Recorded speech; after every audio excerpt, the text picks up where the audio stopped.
남편은 4년 전 아무 이유 없이 이혼 서류만 남기고 사라졌어요. 무책임한 남자라 생각하며 원망하며 살았죠. 그런데 대청소 중 침대 밑에서 낡은 금고를 발견했습니다. 억지로 따서 열어보는 순간 저는 그대로 얼어붙었어요. 안에 들어있던 건 절대 있어선 안 될 물건들이었거든요.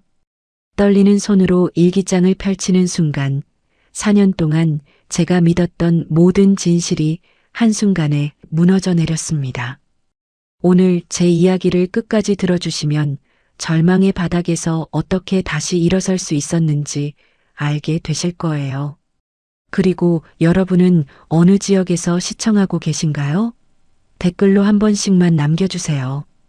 여러분의 이야기도 듣고 싶습니다. 그럼 지금부터 제가 겪은 이 믿기 힘든 이야기를 있는 그대로 말씀드릴게요. 본문에 앞서 구독과 좋아요는 저희에게 큰 힘이 됩니다. 안녕하세요. 제 이름은 오지연이고 올해 45입니다. 서울 외곽에 있는 종합병원에서 21살부터 지금까지 20년 넘게 간호사로 일하고 있어요. 밤샘 근무도 많고 힘든 일이지만 그래도 손에 익은 일이라 큰 불만 없이 지내왔죠. 결혼은 26에 했고 남편 박도연은 인테리어 회사에 다니는 사람이었어요. 말수가 적고 조용한 성격이었지만 성실했고 가족한테는 나쁘지 않은 사람이었습니다. 적어도 그때까지는 그렇게 믿었어요. 아들은 지금 중학교 2학년이고 딸은 초등학교 5학년이에요. 평범한 내 식구 가족이었죠. 그렇게 우리는 큰 사건 사고 없이 평범하게 살아가고 있었어요. 아파트도 작지만 우리 집이 있었고 대출은 좀 있었지만 두 사람이 벌면 충분히 갚을 수 있는 수준이었습니다. 저는 그저 아이들 잘 키우고 남편이랑 조금씩 노후 준비하면서 평범하게 늙어가는 삶을 상상했어요. 그런데 딱 4년 전, 그러니까 제가 41살 때였어요. 어느 토요일 오전이었습니다. 저는 야간 근무를 마치고 집에 들어왔는데 남편이 거실에서 작은 가방에 짐을 싸고 있더라고요. 처음엔 출장이라도 가나 싶었어요. 그런데 식탁 위를 보니 이혼 서류가 펼쳐져 있고 그의 서명까지 다 되어 있었습니다. 순간 머리가 하얘지면서 이게 무슨 상황인지 이해가 안 됐어요. 저는 황급히 물었죠. 무슨 일이냐고, 왜 갑자기 이러냐고, 제가 뭘 잘못했냐고요. 하지만 남편은 고개도 제대로 들지 않은 채 그냥 한마디만 했어요. 미안하다고, 자기는 여기까지인 것 같다고요. 저는 매달렸습니다. 이유를 말해달라고, 대체 무슨 일인지 얘기하자고 했어요. 아이들은 어떻게 하냐고, 우리 그동안 쌓아온 게 뭐냐고 소리쳤습니다. 하지만 그 사람은 끝까지 아무 설명도 하지 않았어요. 그냥 짐든 가방 하나 들고 현관문을 나섰고 제가 뒤쫓아 나갔을 땐 이미 계단을 내려가고 있었습니다. 저는 복도에 서서 그의 뒷모습을 보면서 정말 이게 현실인가 싶었어요. 꿈이었으면 좋겠다고 생각했습니다. 그날 이후로 남편은 완전히 사라졌어요. 핸드폰은 꺼져 있었고 다시 켜지지 않았습니다. 회사에 전화해 봤더니 이미 며칠 전에 사직서를 내고 나갔다고 하더라고요. 친구들한테 연락해 봤지만 아무도 그 사람 소식을 몰랐습니다. 나중에 알고 보니 친구들과의 연락도 미리 다 끊어놓은 상태였어요. 제가 알던 모든 경로가 차단되어 있었습니다. 저는 한동안 멍하게 있었어요. 왜 이렇게 됐는지, 무엇 때문에 이런 선택을 했는지 전혀 이해할 수가 없었거든요. 외도 그런 흔적은 전혀 없었어요. 폭력이나 갈등? 그것도 아니었습니다. 돈 문제? 빚이 있긴 했지만 감당 못할 정도는 아니었어요. 도대체 뭐가 문제였는지, 왜 아무 말도 없이 이렇게 떠났는지 알 수가 없었습니다. 하지만 남겨진 건 명확했어요. 대출이 남아있는 작은 아파트, 중학생 아들과 초등학생 딸, 그리고 저 혼자였습니다. 그리고 제 마음속에는 버려졌다는 수치심과 그 사람에 대한 분노만 가득 차 있었어요. 밤마다 잠을 이루지 못했습니다. 왜 나한테 이랬을까? 내가 뭘 잘못했을까? 아이들은 어떻게 키워야 하나 하는 생각들이 머릿속을 떠나지 않았어요. 처음 몇 달은 정말 버티기 힘들었습니다. 아이들 앞에서는 아무렇지 않은 척했지만 병원 휴게실에서 혼자 울고 야간 근무 중에 화장실에 들어가 소리 없이 울고 그렇게 시간을 보냈어요. 사람들이 물어보면 그냥 웃으면서 얼버무렸습니다. 원래 무책임한 사람이었다고, 나도 이제 잊으려고 노력 중이라고요. 그렇게 4년이 흘렀어요. 이제는 분노도 좀 무뎌졌고 그냥 체념 비슷한 감정만 남았습니다. 밤샘 근무와 당직을 최대한 많이 신청해서 돈을 벌었고 주말엔 아이들이랑 시간을 보내려고 애썼어요. 아들은 이제 사춘기라 말수가 줄었고 딸은 가끔 아빠 이야기를 하다가 제 표정 보고 입 다물곤 했습니다. 저는 스스로에게 말했어요. 이제 그 사람은 없는 사람이라고, 우리끼리 잘 살면 된다고요. 그렇게 믿으며 하루하루를 버텨왔습니다.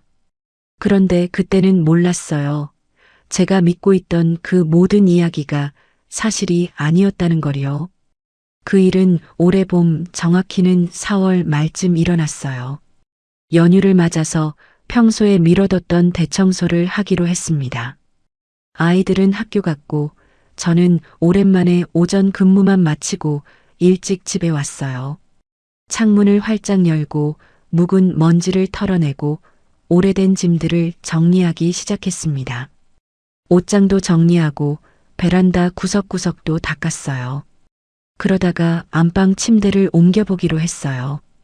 침대 밑은 늘 청소하기 귀찮아서 몇 년째 그냥 뒀던 곳이었거든요. 침대를 앞으로 쭉 밀어내는데 뭔가 단단한 게 바닥에 걸리는 느낌이 들었습니다. 고개를 숙여서 들여다보니 먼지를 잔뜩 뒤집어 쓴 검은색 금고가 하나 보이더라고요. 순간 기억이 났어요. 남편이 이혼하기 전에 가끔 들고 다니던 작은 금고였습니다. 손가락만 한 크기였고 검은색이었어요. 당시엔 회사 서류나 중요한 계약서 같은 거 넣어 다니나 보다 했는데 그 사람이 떠난 뒤로는 완전히 잊고 지냈던 물건이었어요. 아마 침대를 밀 때 뒤로 밀려 들어갔나 봅니다. 저는 먼지를 털어내고 금고를 들어 올렸어요. 생각보다 무게가 좀 있었습니다. 흔들어 보니 안에서 뭔가 움직이는 소리가 났어요. 종이 뭉치 같은 게 들어있는 것 같았습니다. 처음엔 별 생각 없었어요. 그냥 옛날 회사 서류나 이미 만료된 계약서 같은 것들이겠거니 했죠. 열쇠는 당연히 없었어요. 남편이 떠날 때 가져갔을 테니까요. 비밀번호를 눌러보려 했지만 그것도 모르는 상태였습니다. 그냥 버리려다가 문득 궁금해졌어요. 뭐가 들어있길래 침대 밑에 숨겨뒀을까 하는 생각이 들었거든요. 저는 병원에서 20년 넘게 일하면서 나름대로 손재주가 생겼어요.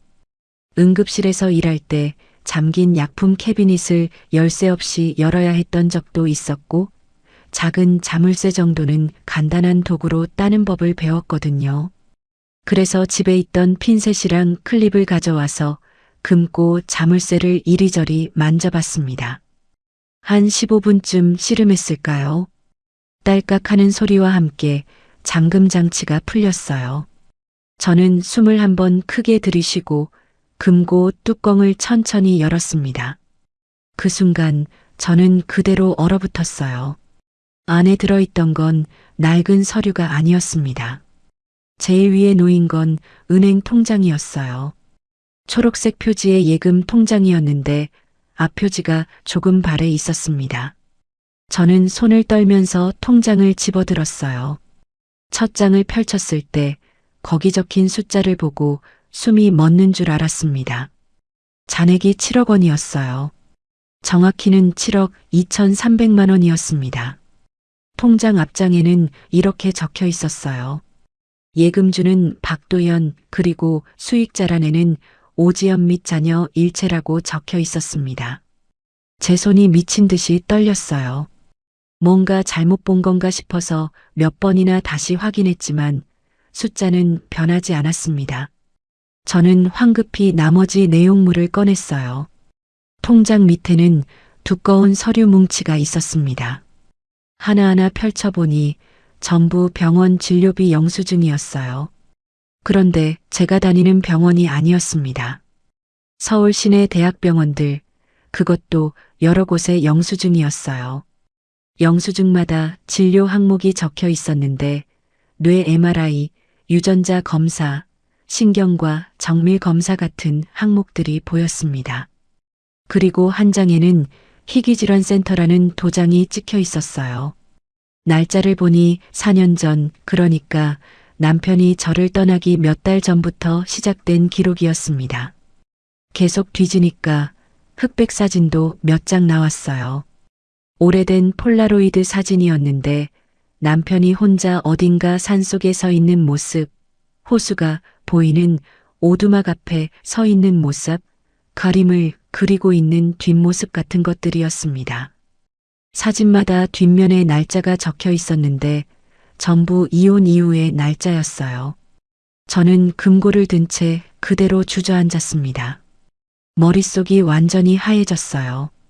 도대체 이게 뭘까, 무슨 의미일까 하는 생각밖에 들지 않았습니다. 남편은 저를 아무 말 없이 버리고 떠났어요. 4년 동안 저는 그 사람이 무책임하고 비겁한 사람이라고 믿으며 살아왔습니다. 분노하고 원망하고 결국엔 체념했어요. 그런데 지금 제 앞에 놓인 건 7억이라는 거금이 든 통장과 병원 서류들이었습니다. 이 사람이 저를 버리고 도망가면서 왜 이런 걸 남겨뒀을까요? 희귀질환센터라는 건 또 뭘까요? 뇌검사, 유전자 검사는 왜 받았던 걸까요? 그리고 이 많은 돈은 어떻게 모은 건지, 왜 제 이름을 수익자로 적어놨는지 아무것도 이해가 되지 않았어요. 분노와 혼란이 한꺼번에 밀려왔습니다. 그리고 그 밑바닥에는 이름 붙일 수 없는 미묘한 공포 같은 게 자리 잡고 있었어요. 뭔가 제가 전혀 몰랐던 진실이 있다는 느낌, 그게 저를 짓눌렀습니다. 저는 한참을 그 자리에 앉아서 금고 앞물건들을 하나하나 다시 들여다봤어요. 그리고 제일 밑바닥에 작고 낡은 다이어리 한 권이 더 있다는 걸 발견했습니다. 금고 맨 아래 서류들과 사진들 밑에 작은 다이어리가 한 권 끼워져 있었어요. 검은색 가죽 표지의 낡은 수첩이었습니다. 손때가 묻어서 모서리가 달아 있었고 표지 한쪽 귀퉁이는 접혀져 있었어요. 저는 그걸 집어들면서 이상한 예감이 들었습니다. 남편은 평소에 글 쓰는 걸 정말 싫어하는 사람이었거든요. 메모조차 거의 하지 않았고 카톡도 짧게 한두 줄만 보내는 스타일이었어요. 그런 사람이 일기장을 썼다는 게 저는 믿기지 않았습니다. 손이 떨렸어요. 펼쳐야 할까 말아야 할까 한참을 망설였습니다.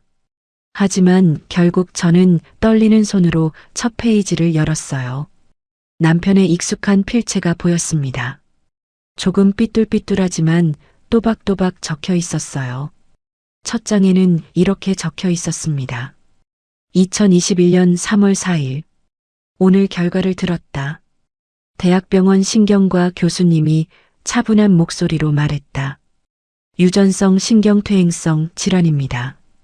점점 말도, 기억도, 몸도 내 것이 아니게 될 겁니다. 치료법은 없고 진행 속도를 늦추는 것만 가능하다고 했다. 5년에서 10년 사이에 결국 모든 기능을 잃게 될 거라고 했다. 저는 숨이 막혔어요. 그 문장을 몇 번이나 다시 읽었습니다. 유전성 신경퇴행성 질환. 치료법 없음. 5년에서 10년. 그 단어들이 머릿속에서 맴돌았어요. 다음 줄을 읽었습니다. 진료실을 나와서 복도 끝 화장실에 들어갔다. 거울을 봤는데 내 얼굴이 낯설었다. 이 사람이 앞으로 어떻게 무너질지 상상이 안 됐다. 집에 왔더니 아이들이 학교에서 돌아와 있었다. 아들이 학교 얘기를 하고 딸이 웃으면서 숙제 도와달라고 했다. 그 모습을 보는데 세상이 부서지는 것 같았다. 저는 눈물이 핑 돌았어요. 하지만 계속 읽어 내려갔습니다. 페이지를 넘기니 몇 주 뒤 날짜가 나왔어요. 남편은 병에 대해 공부하기 시작한 것 같았습니다. 증상이 어떻게 진행되는지, 말기엔 어떤 상태가 되는지, 환자 가족들은 어떤 삶을 사는지에 대한 기록이 빼곡했어요. 말을 더듬게 되고 단어가 생각나지 않게 된다. 손떨림이 시작되고 나중엔 젓가락도 못 쥐게 된다. 기억이 사라지고 사람을 알아보지 못하게 된다. 결국엔 스스로 화장실도 못 가고 식사도 못 하게 된다. 누군가 24시간 돌봐줘야 한다. 그리고 그 밑에 이렇게 적혀 있었어요. 지연이는 간호사다. 그래서 더 잘 알 것이다. 이런 환자를 돌보는 게 얼마나 힘든지. 나는 지연이가 그런 삶을 살게 할 수 없다. 절대로. 저는 가슴이 미어지는 것 같았습니다. 계속 페이지를 넘겼어요. 몇 달 뒤 날짜에는 이런 문장들이 나왔습니다. 아이들 앞에서 무너지는 모습을 보이고 싶지 않다. 아빠가 점점 이상해지고 말을 못하고 나중엔 누워만 있는 모습을 아이들이 매일 봐야 한다면 그게 얼마나 끔찍할까? 아이들 기억 속에 그런 아빠로 남고 싶지 않다. 지연이가 평생 병수발 드는 인생을 살게 할 수는 없다. 지연이는 아직 젊고 앞으로 살 날이 많다. 나 때문에 지연이 인생이 멈춰서는 안 된다. 내가 떠나야 저 사람들이 산다. 그게 답인 것 같다. 저는 손으로 입을 막았어요. 눈물이 주르르 흘러내렸습니다. 하지만 멈출 수가 없었어요. 계속 읽어야 했습니다. 그 다음 페이지부터는 남편이 구체적인 계획을 세운 흔적이 보였어요. 퇴직금하고 보험 해지하면 얼마 정도 나온다. 여기에 부모님한테 미리 받아둔 상속분을 합치면 6억 정도는 될 것 같다. 이걸 지연이랑 아이들 명의로 묶어두자. 내가 죽고 나면 쓸 수 있게. 아이들 대학 등록금, 결혼 자금, 지연이 노후까지 쓸 수 있을 만큼. 그 사람은 몇 달에 걸쳐서 재산을 정리했던 거예요. 회사 퇴직금, 보험해지 환급금, 부모님께 받은 돈까지 전부 모았던 겁니다. 그걸 통장에 넣고 제 이름을 수익자로 등록해뒀던 거죠. 그리고 이혼 직전 날짜, 그러니까 4년 전 그 토요일 하루 전 날짜에 이런 문장이 있었습니다. 내일 떠나기로 했다. 며칠 전부터 계속 연습했지만 지연이 눈을 보고 진실을 말할 용기가 나지 않는다. 내가 병들어서 내 옆에서 서서히 썩어갈 거라고, 그걸 내가 매일 지켜봐야 한다고, 그런 말을 할 수가 없다. 차라리 나쁜 남편이 되는 게 낫겠다.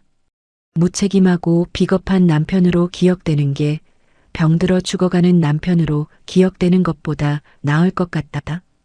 지연아, 정말 미안하다. 이혼은 널 버리는 게 아니라 널 살리는 거다. 내가 나 때문에 인생을 낭비하지 않았으면 좋겠다. 아이들한테는 내가 나쁜 아빠로 남겠지만 그래도 괜찮다. 나중에 다 크면 그때 이해해주지 않을까? 저는 그 자리에서 주저앉아 소리내 울었어요. 4년 동안 저는 이 사람을 원망했습니다. 무책임하다고, 비겁하다고, 가족을 버렸다고 생각했어요. 밤마다 혼자 울면서 왜 나한테 이랬을까 하고 분노했습니다.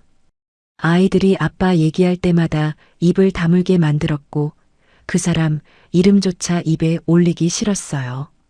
그런데 지금 제 앞에 펼쳐진 진실은 완전히 달랐습니다. 그 사람은 저를 버린 게 아니었어요. 저를 지키려고 떠난 거였습니다. 자기가 무너지는 모습을 보여주고 싶지 않아서 제가 병수발 드는 삶을 살지 않게 하려고 아이들 기억 속에 병든 아빠로 남지 않으려고 그렇게 선택한 거였어요. 저는 얼굴을 두 손으로 감싸고 한참을 울었습니다. 가슴이 찢어지는 것 같았어요. 4년 동안 제가 그 사람한테 품었던 분노와 원망이 사실은 전부 오해였다는 게 너무 견디기 힘들었습니다. 일기장을 다시 집어들었어요. 아직 읽지 않은 페이지가 남아 있었습니다. 이혼 이후의 기록이었어요. 그 사람이 홀로 어디선가 살아가면서 쓴 일기였죠. 글씨는 점점 흔들리기 시작했고 날짜 간격도 불규칙해졌습니다. 며칠에 한 번씩 쓴 것 같았어요. 그리고 문장도 짧아지고 단어 선택도 어색해졌습니다. 오늘은 단어가 잘 생각이 안 났다. 뭐라고 하려고 했는데 그 단어가 뭔지 잊어버렸다. 문장을 쓰려면 오래 걸린다. 이제 진짜 시간이 얼마 안 남은 것 같다. 마지막 몇 페이지는 거의 알아보기 힘들 정도로 필체가 흔들려 있었어요. 하지만 끝까지 읽었습니다. 그리고 마지막 페이지에 이렇게 적혀 있었습니다. 서울을 떠나기로 했다. 조용한 곳, 물가가 보이고 산이 있는 곳.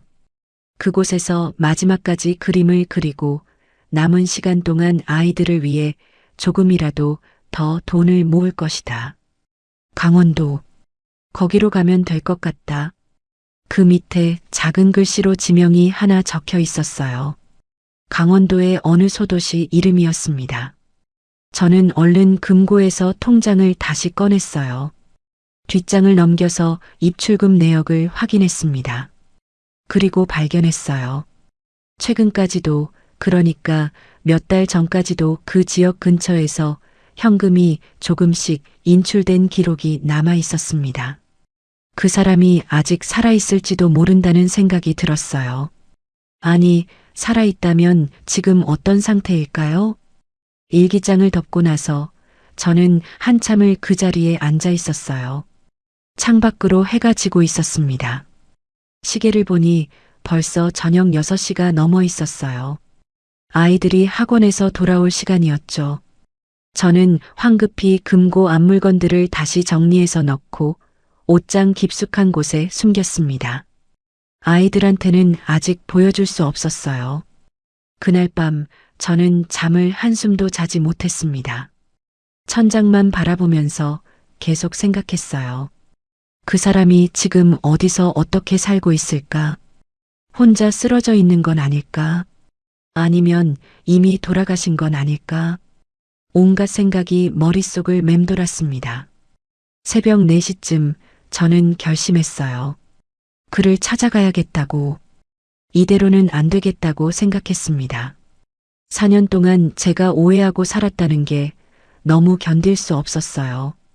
그 사람이 혼자 어디선가 병들어가면서 저희를 위해 돈을 모으고 조용히 사라지려 했다는 게 가슴을 찢었습니다. 적어도 직접 만나서 왜 이렇게까지 했는지 듣고 싶었어요. 그리고 말해주고 싶었습니다. 당신 혼자 짊어지지 말라고, 우리도 함께 할 수 있다고, 그렇게 도망치듯 떠나지 말았어야 했다고요. 다음 날 아침 저는 병원에 전화를 걸었습니다. 수간호사님께 일주일 정도 휴가를 쓰고 싶다고 말씀드렸어요. 갑작스러운 요청이라 놀라셨지만 20년 넘게 근무하면서 휴가를 거의 안 쓴 제 사정을 아시는 분이라 흔쾌히 허락해 주셨습니다. 그리고 아이들한테 말했어요. 엄마가 며칠간 출장 교육을 가야 한다고 그동안 외할머니 댁에 가 있으라고요. 아들은 별로 신경 쓰지 않는 표정이었지만 딸은 조금 불안해하는 것 같았습니다. 저는 딸을 꼭 안아주고 금방 돌아올 거라고 약속했어요. 친정 엄마한테는 솔직히 말씀드렸습니다. 남편을 찾으러 간다고요. 엄마는 깜짝 놀라셨어요. 4년 동안 연락 한 번 없던 사람을 왜 찾아가냐고 그냥 잊고 살라고 하셨습니다. 하지만 저는 고집을 부렸어요. 꼭 가봐야 한다고 제가 오해하고 있었던 것 같다고 말씀드렸죠. 엄마는 한참을 한숨만 쉬시다가 결국 아이들을 맡아주시기로 하셨습니다. 저는 집에 돌아와서 짐을 쌌어요. 큰 가방이 필요 없었습니다. 낡은 크로스백 하나에 갈아입을 옷 2벌, 세면도구, 그리고 금고에서 꺼낸 일기장과 통장, 사진들을 넣었어요. 그리고 병원 비상약품 가방도 챙겼습니다. 혹시 모를 상황을 대비해서요. 출발하기 전날 밤, 저는 금고를 다시 열어서 일기장을 꺼내 읽었습니다. 마지막 페이지에 적힌 강원도 지역 이름을 메모지에 옮겨 적고 통장 입출금 내역도 사진으로 찍어뒀어요. 현금 인출이 마지막으로 된 곳이 그 지역의 작은 편의점이라는 것까지 확인했습니다. 새벽 5시에 일어나서 간단히 씻고 나왔어요. 거울을 보니 제 얼굴이 낯설었습니다. 4년 동안 지쳐 보였던 제 얼굴에 묘한 긴장감이 섞여 있었어요. 두렵기도 하고 불안하기도 했지만 동시에 뭔가 결연한 감정도 느껴졌습니다. 아침 6시 버스를 타고 강원도로 향했어요. 평일 아침 고속버스는 한산했습니다. 창밖으로 점점 도시가 멀어지고 산과 들판이 보이기 시작했어요. 저는 계속 창밖을 바라보면서 그 사람을 만나면 뭐라고 말해야 할지 생각했습니다. 화를 내야 할까요? 아니면 울어야 할까요? 왜 혼자 이런 선택을 했냐고 따져야 할까요? 아니면 그냥 안아줘야 할까요? 아무 생각도 정리가 되지 않았어요. 다만 한 가지 제가 확실히 아는 건 이거였습니다. 그 사람이 어디서 어떻게 살고 있든 이대로 내버려둘 수는 없다는 것. 버스는 3시간쯤 달렸어요. 강원도에 도착하니 정오쯤이었습니다. 작은 터미널에서 내려서 지도 앱을 켜고 목적지를 검색했어요. 통장에 찍힌 마지막 인출 장소, 그 편의점까지는 버스로 1시간 정도 더 가야 했습니다.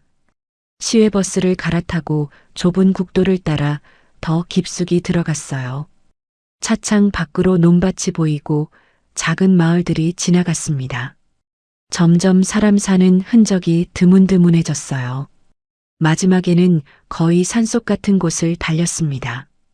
오후 2시쯤 저는 작은 마을 정류장에 내렸어요. 주변을 둘러보니 편의점이 하나 보였습니다. 통장에 적힌 그 가게였어요. 낡은 간판에 페인트가 벗겨져 있었고 문 앞에 플라스틱 의자 몇 개가 놓여 있었습니다. 저는 가방을 메고 편의점으로 걸어갔어요. 손이 떨렸습니다. 이제부터 정말 그 사람을 찾아야 한다는 생각에 가슴이 두근거렸어요. 편의점 문을 열고 들어가니 50대쯤 보이는 사장님이 카운터에 앉아 계셨습니다. 저는 인사를 하고 가방에서 남편 사진을 꺼냈어요. 4년 전 사진이었지만 그나마 제일 선명한 사진이었습니다. 혹시 이 사람 본 적 있으세요? 라고 물었어요. 사장님은 사진을 한참 들여다보시더니 고개를 가로저으셨습니다. 잘 모르겠다고 하셨어요. 저는 실망했지만 포기하지 않았습니다. 그 다음엔 인근 식당으로 갔어요. 작은 국밥집이었는데 주인 할머니께 같은 질문을 했습니다. 할머니도 모르신다고 하셨어요. 그렇게 약국, 슈퍼마켓, 주유소를 다니며 사진을 보여줬지만 아무도 기억하지 못했습니다. 해가 기울기 시작했어요. 발이 아팠고 지쳤습니다. 하지만 멈출 수가 없었어요. 마지막으로 호숫가 쪽으로 걸어갔습니다. 지도에 작은 호수가 표시되어 있었거든요. 호숫가에 낚시터 간판이 보였어요. 낚싯대 몇 개가 세워져 있고 작은 배들이 묶여 있었습니다.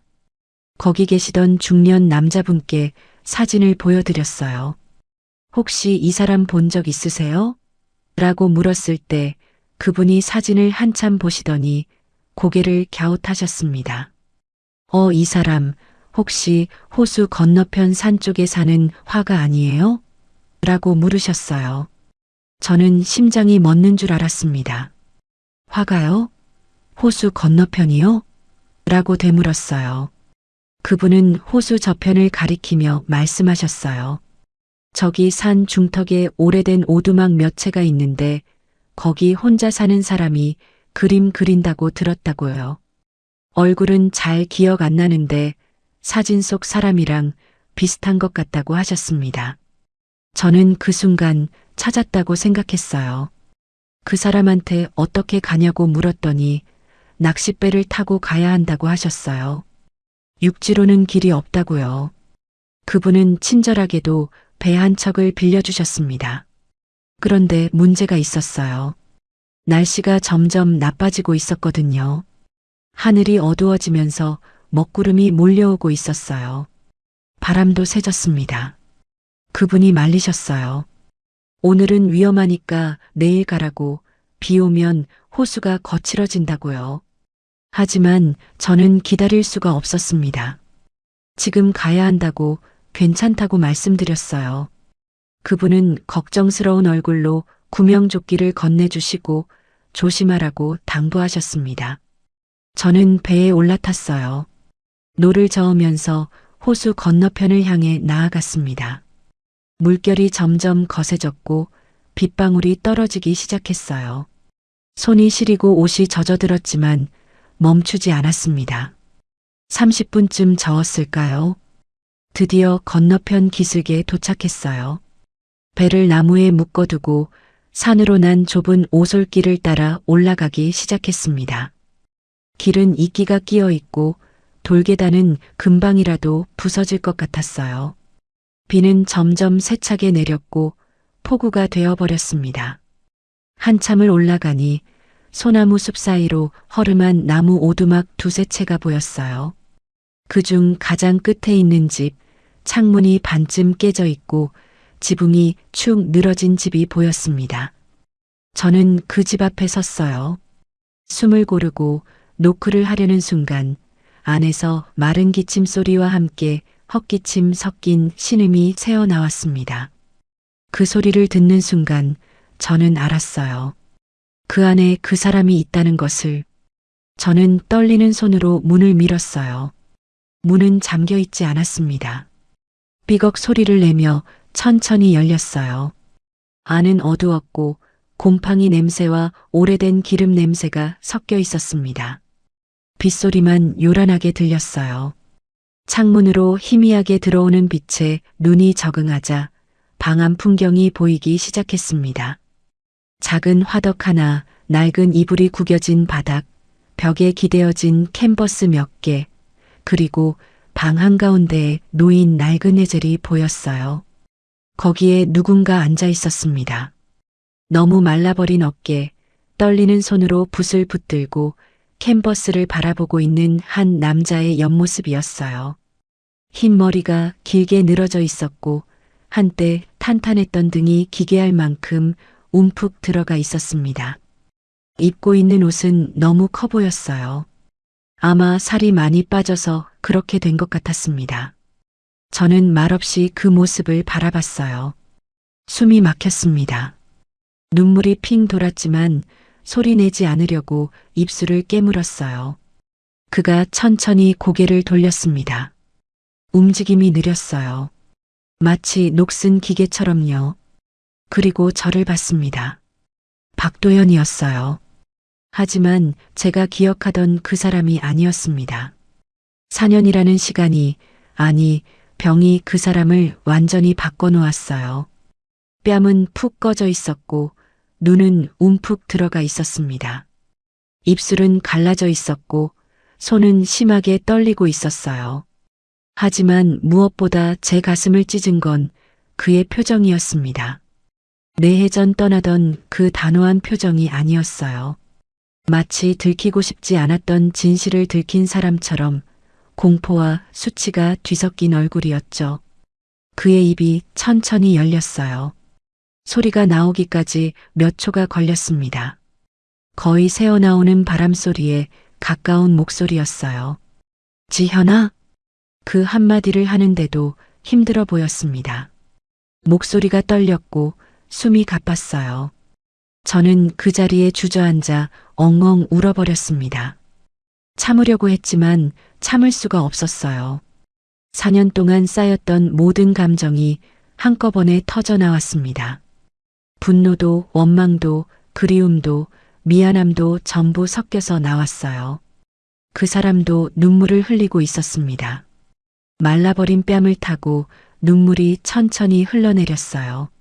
저는 한참을 울고 나서야 일어나서 그에게 다가갔습니다. 가까이 가니 상태가 더 심각하다는 게 보였어요. 온몸에서 뼈가 느껴질 정도로 마른 상태였고 숨소리도 가빴습니다. 제대로 된 식사를 한 지 오래된 것 같았어요. 피부는 창백했고 손톱 밑은 검게 변해 있었습니다. 그날 밤은 아무 말도 하지 않았어요. 저는 그냥 그의 곁에 앉아서 밤새 함께 있었습니다. 비가 그치고 달이 뜨고 다시 해가 뜰 때까지요. 다음 날부터 싸움이 시작됐어요. 아니, 그 사람의 고집과 제 고집의 대결이라고 해야 할까요? 처음 며칠 도연은 저를 밀어냈습니다. 돌아가라고 했어요. 자기는 내 인생 발목 잡으려고 이러는 거 아니라고 제발 서울로 돌아가 달라고 했습니다. 내가 앞으로 어떤 모습이 될지 아냐고 그걸 내가 매일 보게 하긴 싫다고 그냥 이대로 혼자 있게 해달라고 했어요. 말할 때마다 숨이 차서 중간중간 멈춰야 했습니다. 나 진짜 돌아가라고 하면서 손을 떨며 저를 밀쳤어요. 힘이 없어서 밀어도 거의 느껴지지 않았지만 그 마음은 절박했습니다. 하지만 저는 간호사이자 한때 그의 아내였던 사람으로서 뻔히 알고 있었어요. 이 사람이 제일 두려워하는 건 자기의 무너지는 모습을 사랑하는 사람이 보는 것이라는 거요. 그게 얼마나 큰 고통인지도 알았습니다. 저는 말했어요. 난 안 간다고요. 당신이 뭐라고 해도 이제 혼자 두지 않겠다고 했습니다. 원하든 원하지 않든 이제 함께 할 거라고요. 그 사람은 고개를 돌리고 울었어요. 더 이상 나가라는 말은 하지 않았습니다. 저는 그날부터 하루 종일 오두막을 정리하기 시작했어요. 먼저 청소부터 했습니다. 쌓인 먼지를 털어내고 곰팡이 핀 이불을 햇볕에 말렸어요. 깨진 창문은 근처 마을에서 구한 비닐로 막았습니다. 화덕을 청소하고 장작을 패고 물을 길어왔어요. 약을 챙기기 시작했습니다.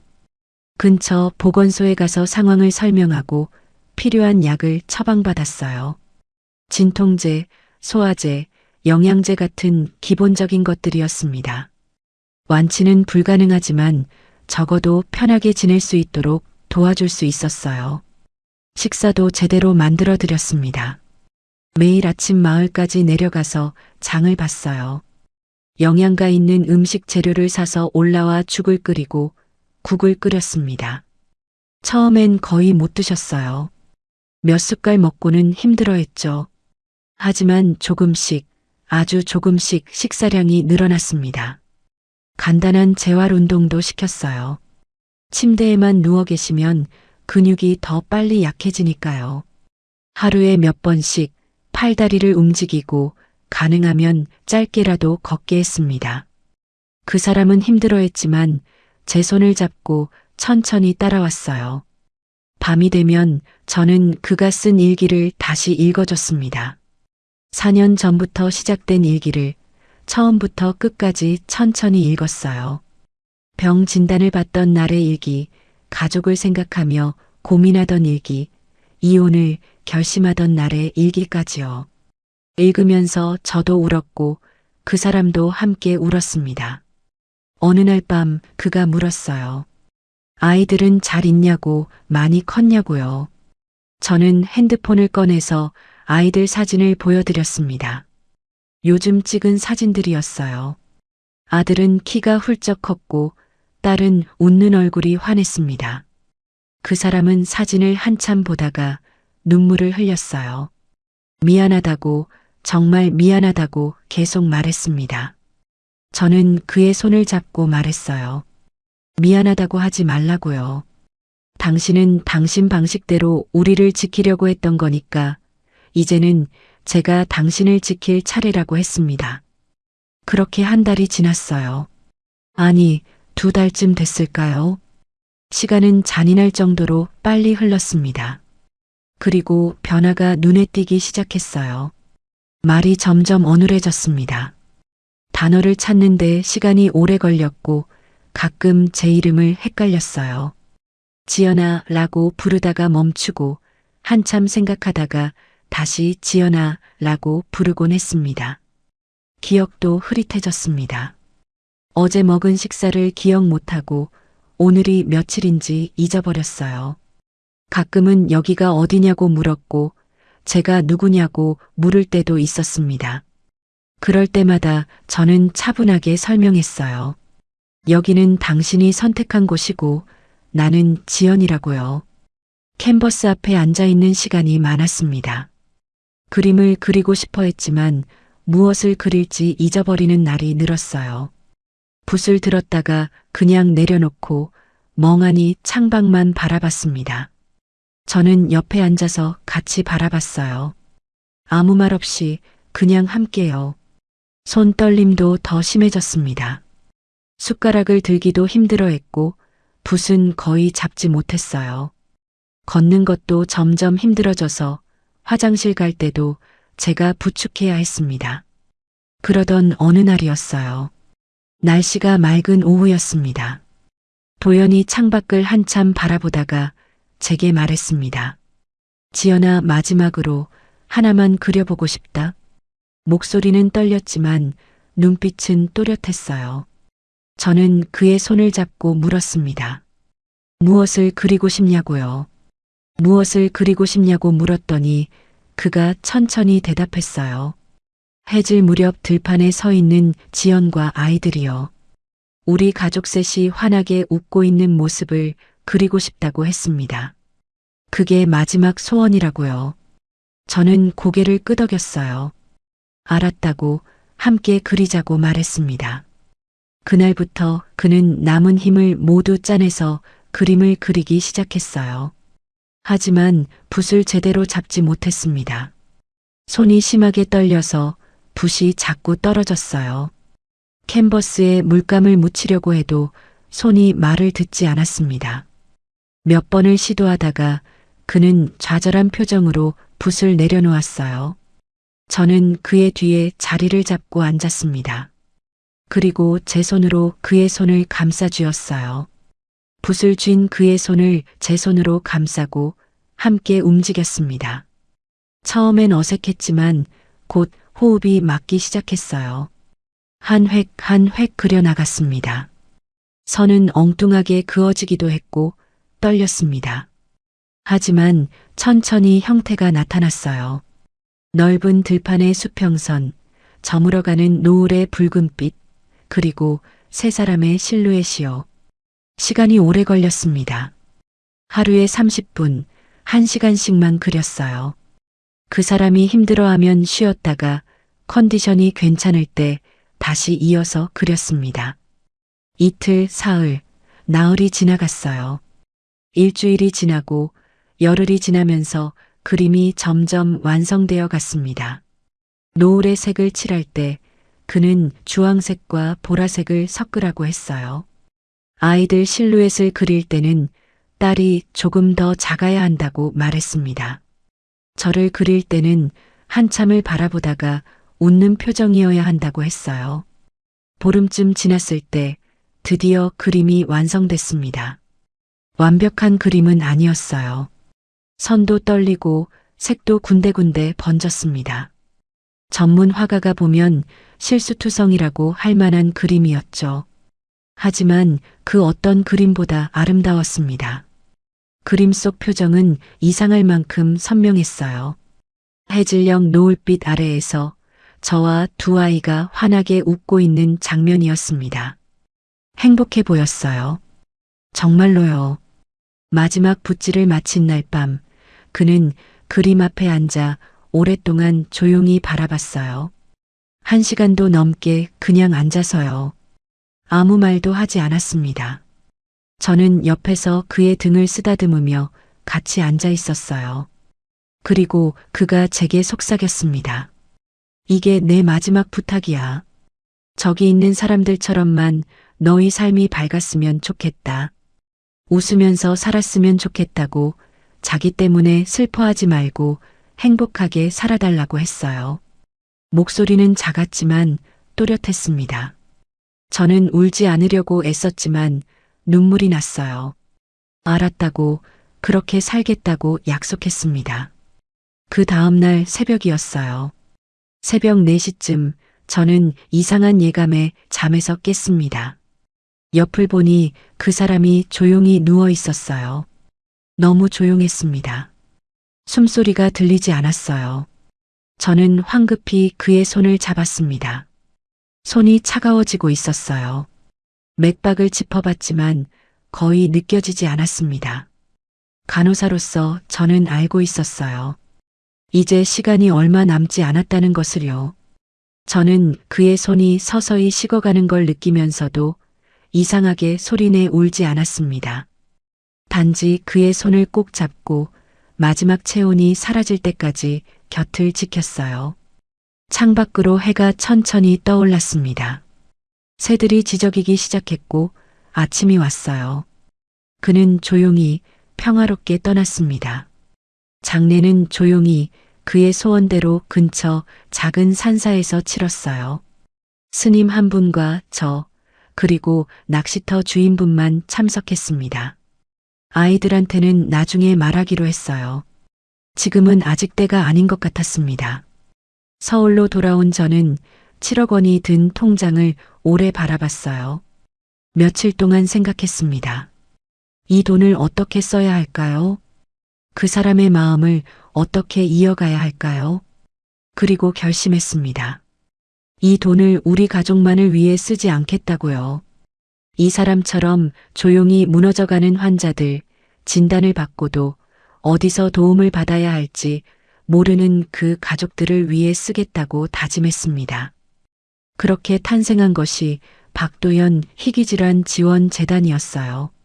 작은 재단이지만 희귀질환 진단을 받은 환자들에게 검사비를 지원하고 치료비를 도와주고 전문 상담을 연결해주는 일을 하고 있습니다. 1년에 수십 가정을 도울 수 있게 됐어요. 많지는 않지만 누군가에겐 절실한 도움이 되고 있습니다. 저는 여전히 아이 둘을 키우며 밤낮으로 병원과 재단을 오가고 있어요. 힘들지만 의미 있는 삶입니다. 아침엔 병원에서 환자들을 돌보고 저녁엔 재단 일을 보고 주말엔 아이들과 시간을 보내요. 거실 한가운데에는 도연이 마지막으로 남긴 그림이 걸려 있습니다. 해질녘 들판, 노을빛 아래 웃고 있는 세 사람의 모습이요. 아이들도 이제 그 그림의 의미를 알고 있어요. 아들에게 진실을 말했을 때 그 아이는 처음엔 아무 말도 하지 않았습니다. 하지만 며칠 뒤 제 방에 와서 그림 앞에 한참 서 있더니 조용히 울었어요. 아빠가 왜 그랬는지 이제 알겠다고, 아빠를 이해한다고 말했습니다. 딸은 그림이 정말 예쁘다고 했어요. 저기 그림 속 사람들이 우리냐고 물었고 그렇다고 했더니 아빠가 우리를 많이 사랑했다는 걸 알겠다고 했습니다. 그 그림을 볼 때마다 저는 마음속으로 중얼거려요. 당신은 나를 버린 게 아니었어. 당신 방식대로 끝까지 지키려 했던 거였지. 이젠 내가 당신을 지키고 있어. 그리고 당신이 남긴 사랑을 다른 사람들에게도 나눠주고 있어. 여러분, 혹시 주변에 갑자기 연락을 끊거나 멀어지는 사람이 있나요? 그 사람을 섣불리 판단하지 마세요. 그 사람도 자기 나름의 이유가 있을 수 있습니다. 어쩌면 당신을 지키려는 다른 방법을 선택한 걸지도 몰라요. 그리고 만약 당신이 지금 힘든 상황에 처해 있다면 혼자 짊어지지 마세요. 사랑하는 사람들은 당신이 생각하는 것보다 훨씬 강합니다. 그리고 함께할 준비가 되어 있을 거예요. 사랑은 완벽한 모습만 지키는 게 아니에요. 무너져가는 모습도 함께하는 게 진짜 사랑이니까요. 그걸 저는 너무 늦게 알았지만 그래도 알게 돼서 다행이라고 생각합니다. 여러분도 사랑하는 사람이 있다면 오늘 꼭 안아주세요. 그리고 말해주세요. 당신 곁에 있겠다고요.